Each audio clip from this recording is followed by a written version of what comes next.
Hey y'all, welcome back to Spirit of the Outdoors. We've got a good surprise for you today. We got a phone call last night. Somebody had collected us a gourmet treasure.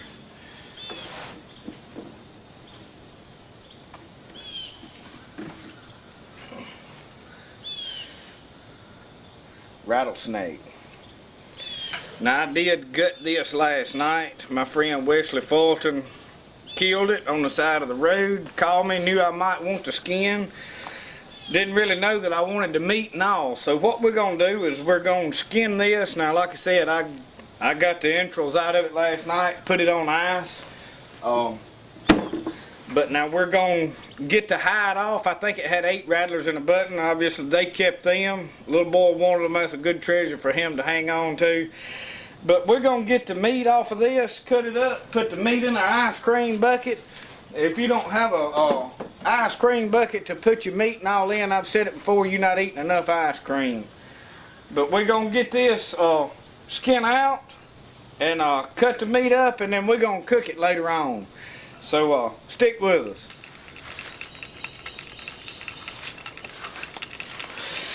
Alright, just to be clear, I've got the head right over here. I cut it off last night. It's mashed pretty flat, but that's where the venom is. So I cut that off and got that separate before I ever put it in the cooler last night. Now I'm probably going to cut a little of this tail meat off. I want the hide intact right there, because I'm going to probably back a bow with part of this, and hopefully I can get me another one before season or the fall is over. Right now in the latter part of the year is when these snakes go to roaming around. I think somewhat like a bear, they trying to eat all they can and ramble around and find a place to hibernate for winter. So during the fall is when we really around here see more rattlesnakes, and so I collect them for the meat. So we're gonna get this skint. I've got it started. Now most of the time you can just peel this off. Pretty simple.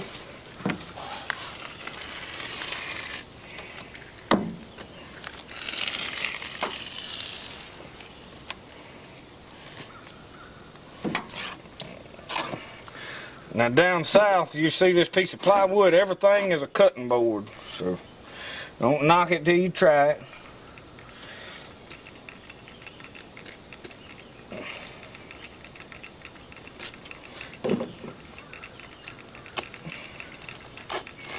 Alright, just that simple. The hide's off. Now what I'm going to do is put this in denatured alcohol. And I didn't try to perfectly split it up the belly, because we're going to, and I may salt it and dry it a little bit before I put it in the denatured alcohol. But we're going to save that hide. Now I'm going to cut a little of this meat back here where the rear vent and all is. There's not enough meat there to save. Put that over there by the head. We're going to cut this up in sections right here. Probably about the length of my finger is good. And we'll put them in our ice cream bucket.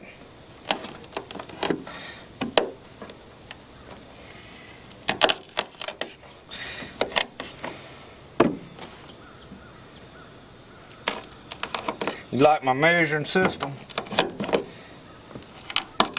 May need to go get my hatchet.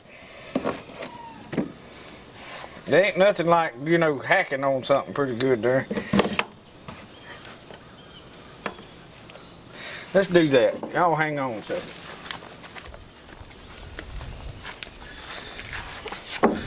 I have not sharpened this in a while, so it's not, usually I keep it sharp enough to actually cut with.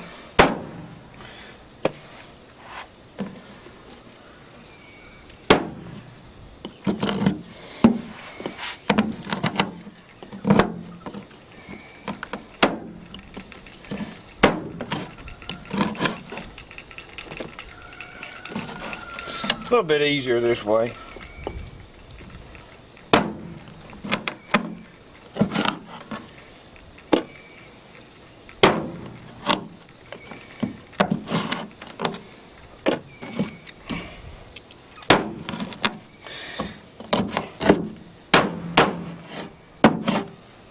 Pretty loud on that camera.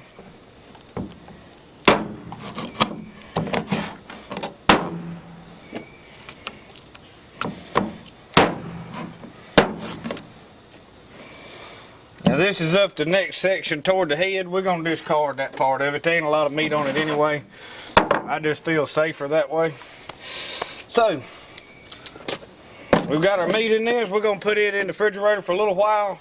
And we got some work we got to do. But later on this afternoon, we're going to fry this up. So stay with us. I decided I better go ahead and show you how we're going to do this. Now this is some used salt I've done used on hides. I need something to kind of,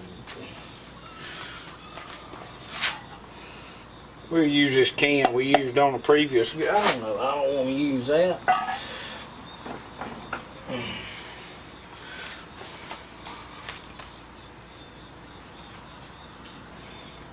Now this salt is just merely to get the moisture out, and then we're going to put it in an denatured alcohol. You soak it in that and it'll pretty well tan it and pickle it.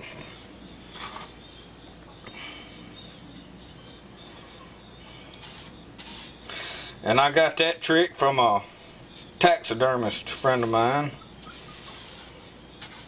He said that's the way he does all of his snake skins and reptile skins.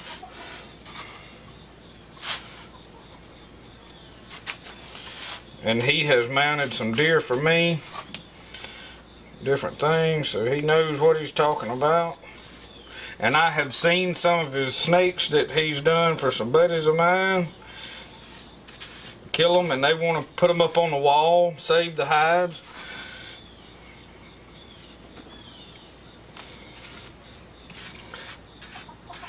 I used to just kill every snake that I saw, but now I don't. But now I've been wanting a rattlesnake for a while. They're pretty good eating. They're different. But the hides are usable, decoration for bows and such as that. So I may back my Osage with this.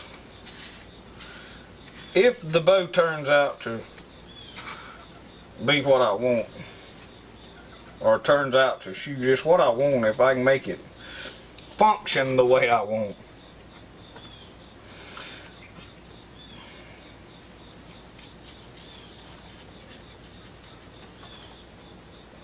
I'm going to fold that over since it's not quite long enough. And that's what I melt my lid, dip my lid with for my bullets. Alright. This dries a little while, we'll put it in some denatured alcohol, probably in the morning, maybe late this evening. Alright y'all, we got no shoulders in this bucket right here. We're going to do a little bit of marinade. And I'm going to sprinkle a little bit of garlic powder on here first. Now I don't want to just deplete the taste of this rattlesnake. A lot of times people, when they seasoning, they go way overboard, but you want enough to enhance the flavor, not just overall overrun it. And rattlesnake has its own taste. This ain't one of them deals where, you know, it tastes like chicken.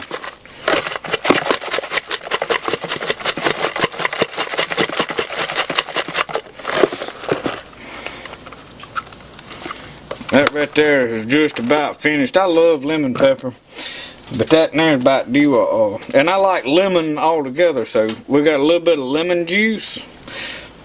And I'm gonna try to put my finger over the tip of this a little bit and sprinkle it in there. I don't want to just drown it.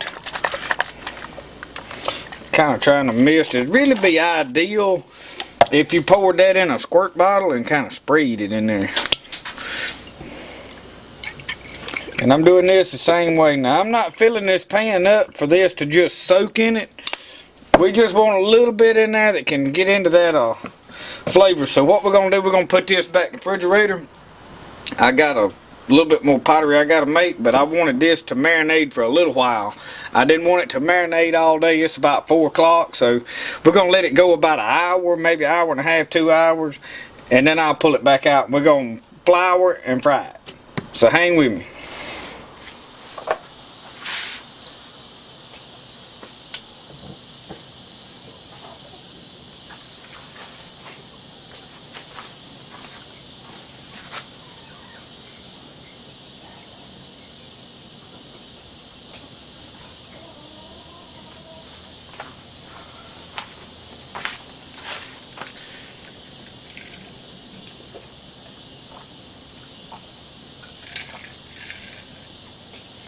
We get that grease warmed on up. I'm gonna let it probably get up to around 300, 275, something like that before we start putting any meat in it. I gotta go up here and pick up get my meat out of the refrigerator. I've got some Martha White flour right there in there. And of course now I got my old pan. I done cooked in there, cooked something in it, but we throw a piece of newspaper in there. Down south we don't throw nothing away. My mom told us to wash that tin foil and reuse it. Ain't no need wasting it. We got some Brother Tony citrus right here. Now when you use plenty of that, you don't need black pepper. But we'll put some of this iodinized salt in there, and I don't think it matters if you use non-iodinized, but now I don't want to over salt it. But now what I do, I like to mix, and I do my fish this way too when I'm using cornmeal. But now we're going to fry this no shoulders rattlesnake here with flour. But I mix my seasoning into my meal. I don't really like to sprinkle it all over it after it's cooked. I like it to kind of be in this right here. So what I'll do is I'll go get my snake. We'll mix that up in there. Now bear in mind we've got some, what smells good, a little bit of lemon and lemon pepper and stuff on there. So that's why we didn't overdo the seasoning in this. Now we got a good bit of seasoning all together. I know I said a little bit ago that we wouldn't overpower it with seasoning, but I like a little seasoning now. We're cooking this according to my recipe. I'm sure that in the comments somebody will have about a page and a half recipe of how to cook one, but you got to remember the best way for me to do things is the way I like to do it. And this is the way I like to do it. So this is how we're doing it today. But now by all means, if you got a good recipe, put it on here. We'd like to know how you cook yours.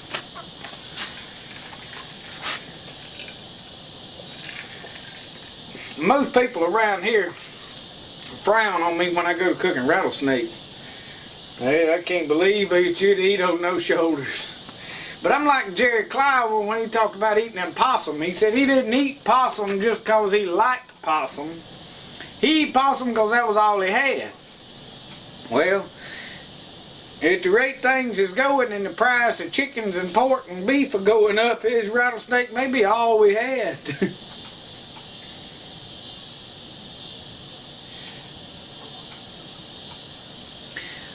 I was on the trapping group on Facebook this morning looking around. Somebody posted a post about that upgrading some traps and said a lot of times they couldn't even sell the old ones, and said this year they had some old ones that they was trying to sell at like a flea market type deal, and said man it wasn't no time, said people was buying them left and right. They were wondering if prices of animals was going up. Of course coons and possums and all of that stuff, the fur, it ain't worth nothing. You can't even give it away. The thing he didn't realize is there's a lot of people in the United States right now looking at losing their jobs, price of groceries going up. They thinking hard times, that trap is a good way to put groceries on the table. You may not be eating what you want to be eating. You be like Jerry Clywer, you be eating that possum. Now I ain't never ate no possum. I heard possum and sweet potatoes was good, Jerry Clower said peaches and possum, but I've never ate a possum. Too much like a buzzard, but if I get hungry, I guarantee you I'd eat one. But we're gonna cook this rattlesnake. I can promise you there ain't nobody here other than me gonna eat a bite of it, because they just. But hey, we're gonna see what it tastes like. I've eaten them before. I've cooked several of them. As a matter of fact, we're gonna go ahead and I'm gonna start flouring this while that grease is heating up. It takes it a little bit. Now this, y'all seen in some of my both end videos, we got a Bayou Classic basket cooker over there at my skinning shack. But now this thing here, this cast iron pot, I've been cooking in this thing for a lot of years, man. They ain't no telling how many fish and squirrels and several rattlesnakes have been fried in that right there skillet. A lot of deer meat has been fried in that particular skillet. So, you know, sometimes you get to thinking stuff gets a little sentimental, you know. Just throw all of that in there good. We're going to shook it around. Now y'all know I get serious when I'm teaching something, you know, when I'm talking about plants and this, that, and the other. But I get to fishing and cooking now. I like to carry on, joke, laugh, have a good time. I got a good humorous side to me.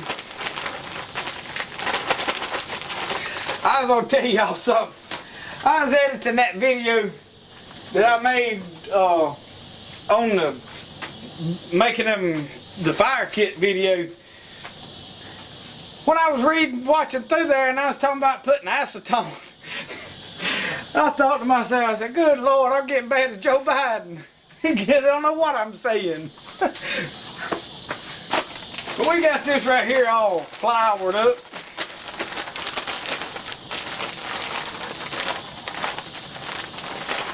So we at almost 175 degrees. I probably got more flour in this than I need, but it might last till we need it for something else. I don't know.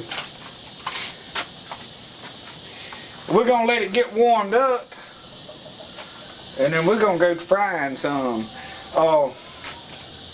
Now I'm not gonna get this skin in this video on getting it in that denatured alcohol. Make sure I didn't pull a Joe Biden on us again. And I'm going, because this salt right here that I've got on it is still very moist, so I'm not going to mess with it while I'm cooking. I mean, that just ain't good. That ain't what I need to do, be meddling with all that while I'm cooking. But I'm going to re-salt it down and let it dry there too. And then what I'll do is I've got a coffee can that I put some of that denatured alcohol in. I'll roll that hide up and put it down in there and just let it soak. I have done some other reptile hides in there, snakes and different things, and it works very well. So to preserve a hide, that's the way to go. So that may be, I may do a short video when I get ready to do that, just so you see how to do it. But there's really nothing to it, really nothing to film. So you can roll that hide up. Once it's salted a little bit, the salt's just pulling moisture out of it. Rake all that salt off, throw it away, or you can save it if it ain't. But this is going to be the second time it's been used, so this salt's probably going to be ready to be thrown away. We'll rake it off and I'll re-salt it down, and when it finishes pulling moisture out, I'll roll it up, clean it, wash it good with probably a paper towel. Just wipe it real good. You don't want to soak it in water, but wipe it down real good and get most of the salt that you can off of it, and then put it in that denatured alcohol, and I can't tell you scientifically what it does, but it will preserve it.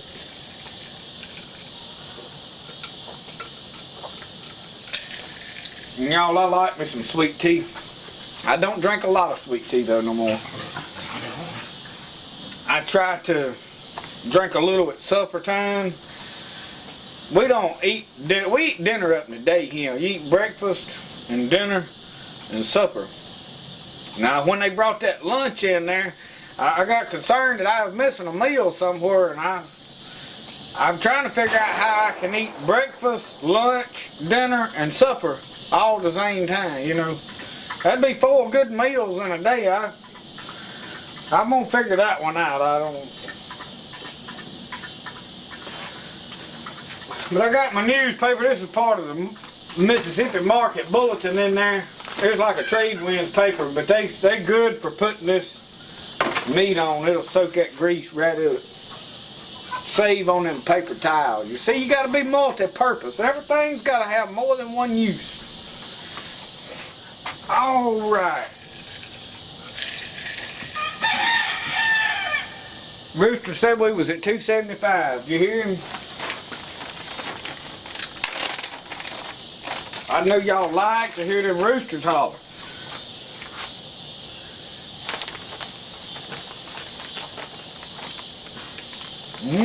I'd like for it to be a little bit hotter than that. Let's let it warm up just a touch. We need to get to 300, I believe.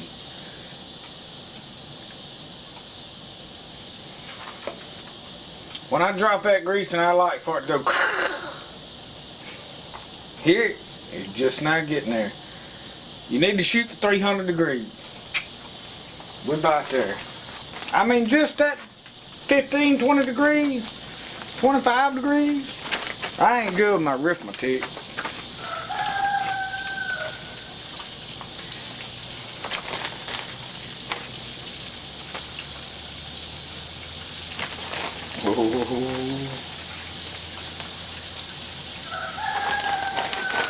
Oh, no shoulder's gonna be good.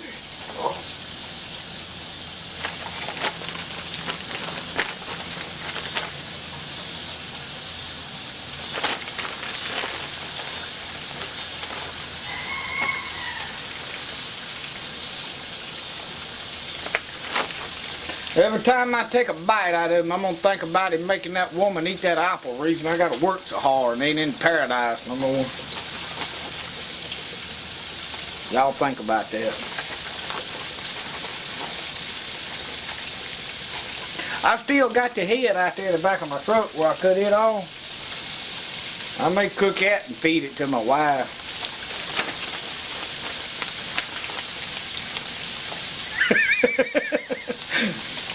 Took y'all a minute to get that, didn't it? That's all of it. I'll probably save that flour. I got some squirrel legs I found in my freezer from last year. I'm not going to throw them away. They need to be cooked. They vacuum seal. Hey, that vacuum sealer, you can keep stuff up to a year with it. I'm telling y'all, it's a good investment. Some of you probably don't want to buy one because most of them's China made, but you know, that's up to you.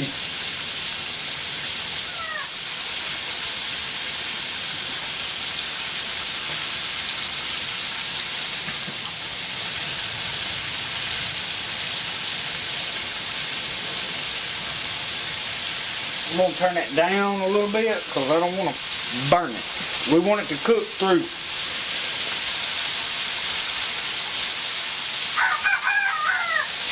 Talk to me, old rooster. Speak to me.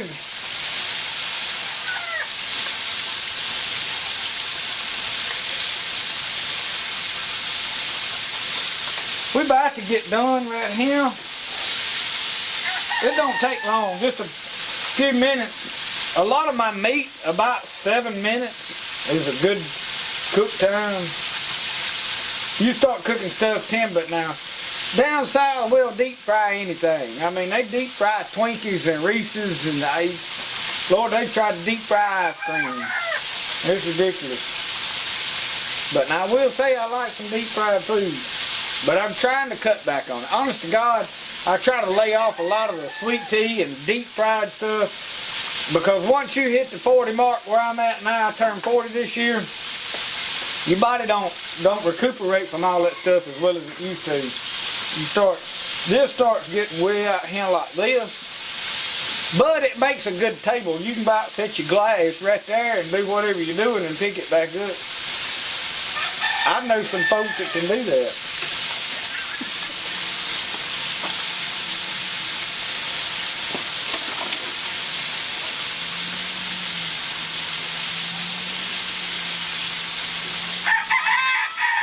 good way to tell when something's about done is 2 ways. If you're not familiar with deep frying, stuff will start to float. That's a good indication. The next thing is all of these bubbles you see. When you see them bubbles start dissipating, that's moisture coming out of that meat, water and stuff. When you start seeing those bubbles get less and less, that's a sign that it's about to get done. So, around here where I'm from, most everybody knows how to deep fry stuff. I mean, just about everybody deep fries and cooks stuff like this, especially fish, deer meat.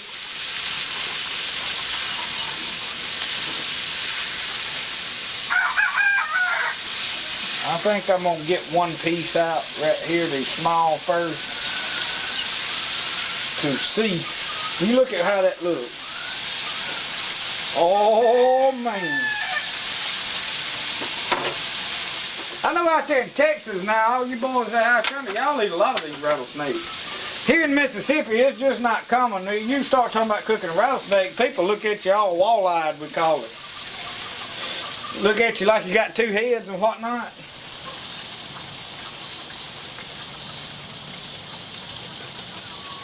Like you done fell out off a turnip wagon.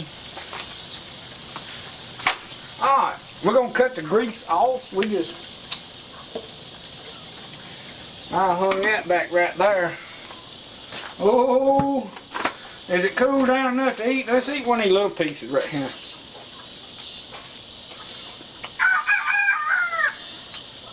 You got to watch them bones.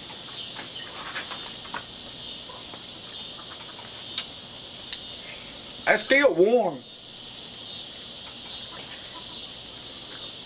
And no, I didn't wash the flour off my fingers. I didn't see no point in it.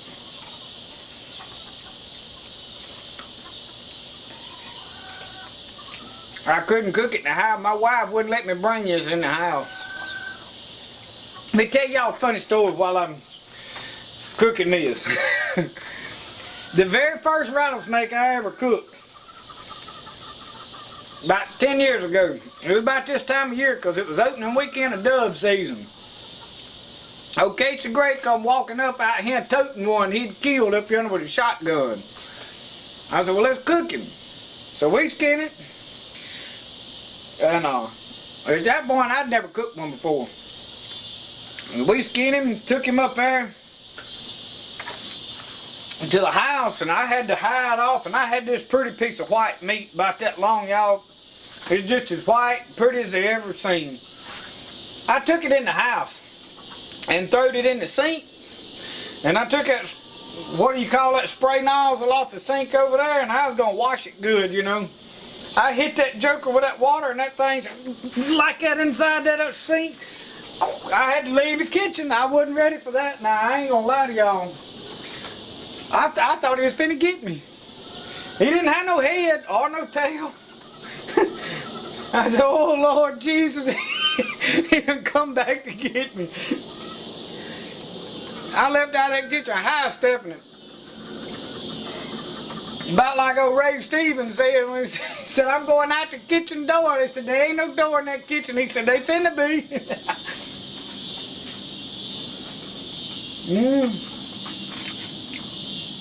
Doggone y'all, that rattlesnake's pretty good.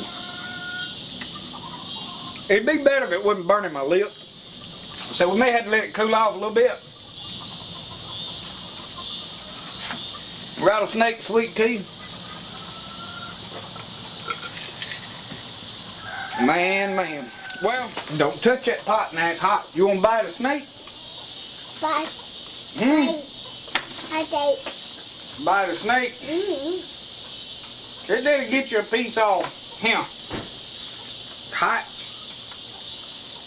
Don't leave that. Get that. Don't get that him.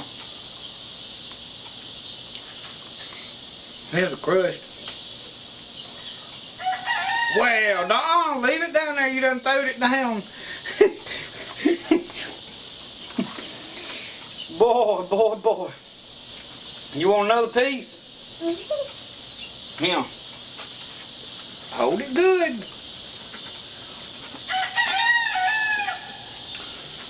Come here. You want to sit right up here?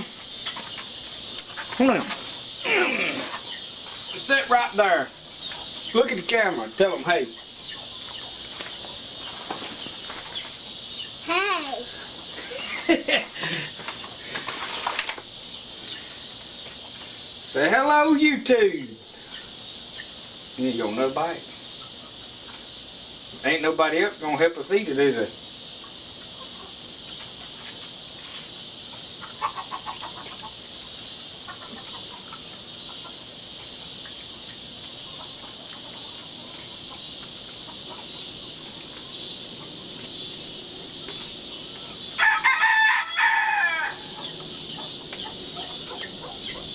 They got it. Roscoe got it, yeah. You want to go? You want to drink a tea?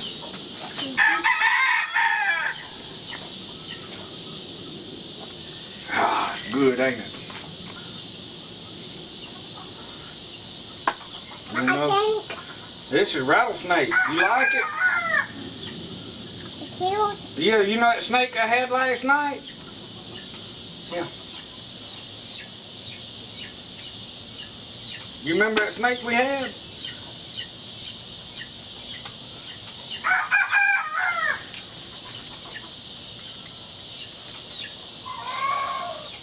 Voice. Voice. I was gonna give y'all a heads up. I've been trying to get out a lot of content here lately. But fact of the matter is, and I still got some videos I'm working on right now. I'm working on getting my rifle put back together, my musket. That video is finna be coming out pretty quick because I'm working on, I got the black walnuts in the water, they soaking.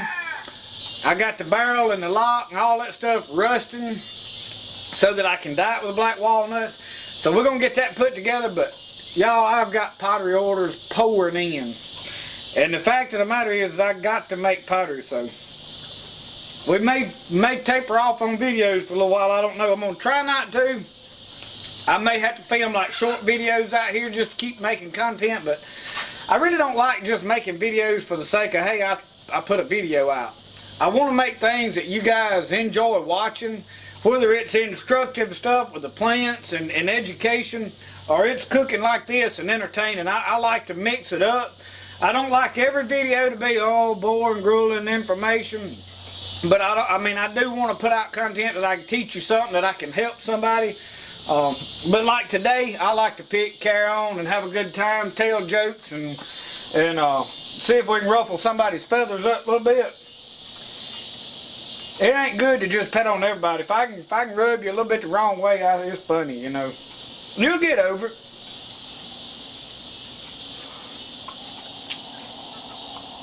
I do try to be careful when I make political comment.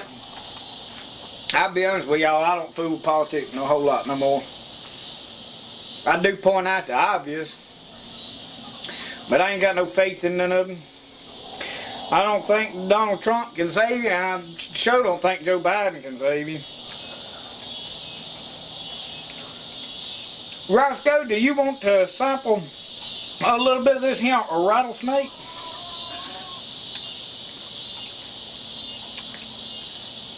Y'all, I don't know how long it's been now.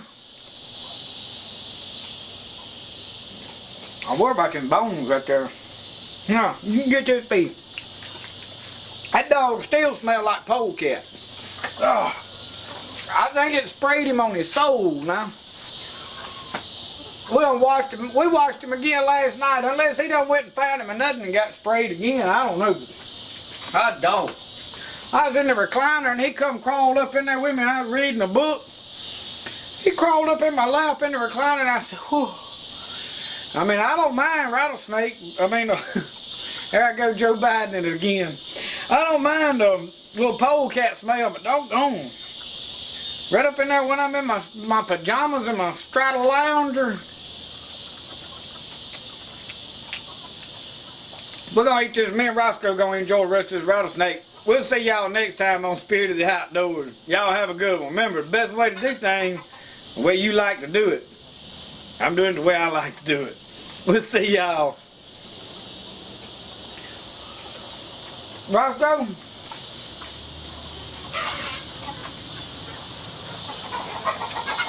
Doggone.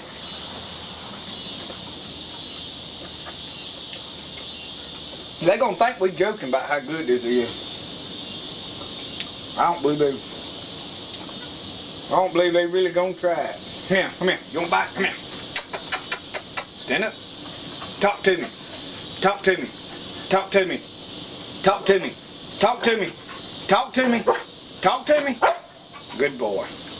Roxanne, you want a bite? Yeah. Yeah. Yeah. Come on. Come on. Ah, she's gonna sit. She's doing. Roscoe, you didn't even cut the camera off.